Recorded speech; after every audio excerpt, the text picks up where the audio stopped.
road, including traffic lights at busy intersections that are still not working.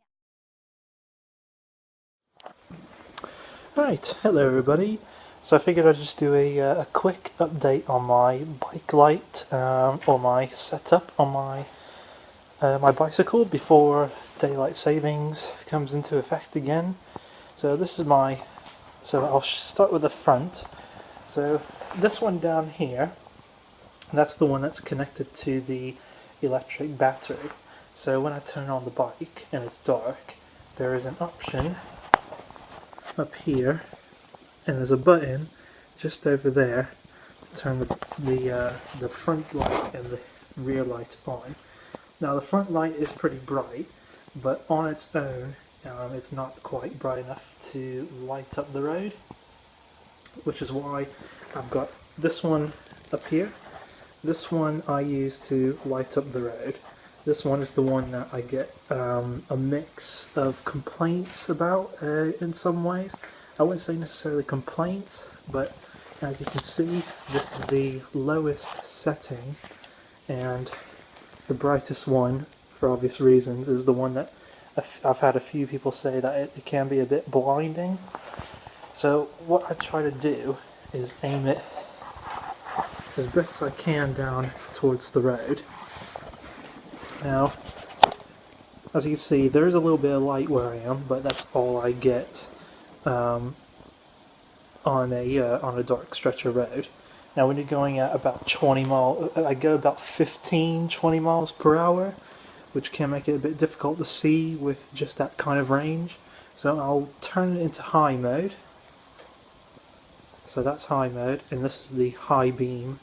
The high beam I only use when there's no oncoming traffic, and I never use the high mode anymore, simply because of the reason people were saying it was quite bright. And as you can see, even with the camera, it is blinding the camera. So if I click it again, it does go dimmer, and that's the lowest mode.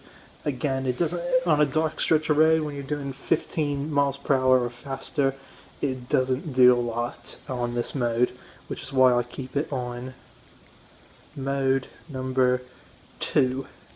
Mode number 2 seems to be the one that a lot of people don't seem to mind, which is quite not good.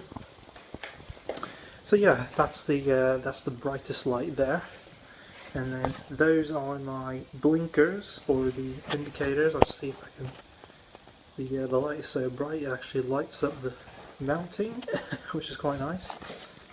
And then on top, I've got my phone case, basically just to protect the phone when it's in use. And it's quite handy if someone calls. I can see if someone is calling, but I will move over to the side and I will stop in a safe place to use the phone, for obvious reasons. And I can't use the phone on here because it does have a soundproofing on it. So even if I did try to use speaker, I wouldn't be able to hear them, or they wouldn't be able to hear me. That is the remote control for the indicators, and I will show you there. So that's left turn and the right turn. I will post a link to the review I did on blinkers. They are a European company that help create bicycle turn signals wirelessly. I did have a set of bi-signals, but I think bi-signals have gone, I think they've gone under, or I think they're no longer making indicators anymore. They were probably the best ones I've had until blinkers. Blinkers have been so far the best ones I've had. One of my favorite features is the hazard mode. The reason I like hazard mode is because it is quite handy if you're going up a hill on a fast stretch of road and you got trucks behind you doing about 50. And then if we go to the back, not so many on the back. This one down here, that is the one that's connected to the electric battery.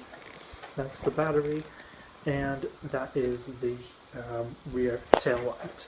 Now, the rear tail light isn't very bright, and it's even worse in the daytime. So to increase visibility, I put it on a flash mode. It's not I wouldn't call a blinding flash.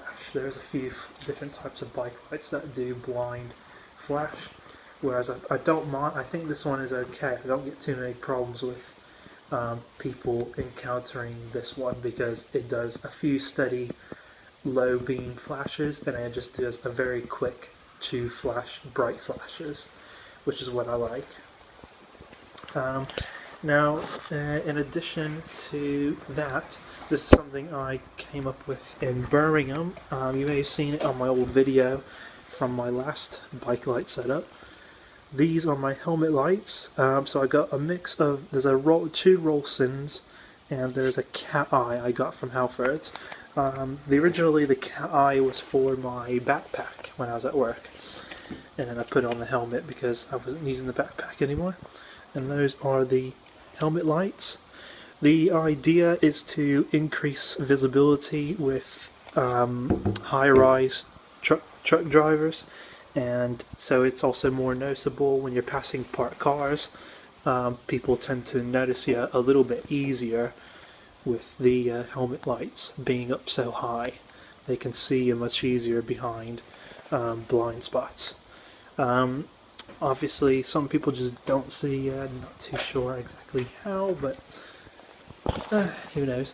So yeah, is the bike light setup. Do feel free to comment any questions you may have. The battery turned off on its own.